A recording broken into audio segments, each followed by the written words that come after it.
Ipinagdiwang ngayong Lunes, ika-21 ng Hulyo, taong 2025, ang 33rd founding anniversary ng Police Community Affairs and Development Group or PCAG sa PNP Multipurpose Center, Camp Brigadier General Rafael T. Crame, Quezon City. Tampok sa pagdiriwang si Santa Rosa City Mayor Arlene B. Arcillas bilang panauhing pandangal at tagapagsalita.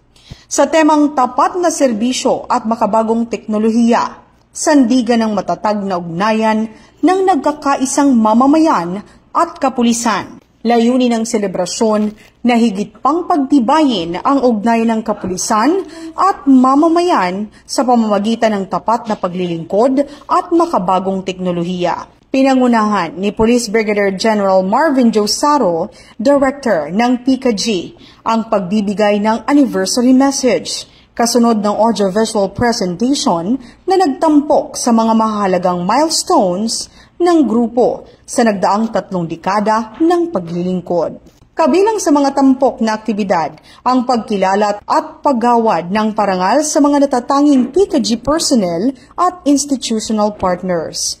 Kabuang 8 individual awardees, 1 NUP of the Year, 11 special awardees at 8 stakeholders awardees ang ginawaran bilang pagkilala sa kanilang mahalagang ambag sa advokasya at misyon ng PCAG. Iginawa din ng plaque of appreciation at memento kay Mayor Arcillas bilang pagkilala sa kanyang suporta at pakikiisa sa mga inisyatibo ng PCAG para sa kapakanan ng komunidad.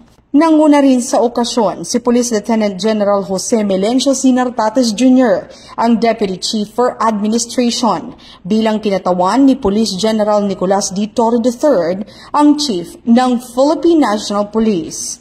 Naging bahagi rin ng pagdiriwang ang presensya ng mga dating naging direktor ng PCRG o Police Community Relations Group at PCAG na nagpamalas ng patuloy na suporta at pagkakaisa sa adhikain ng grupo.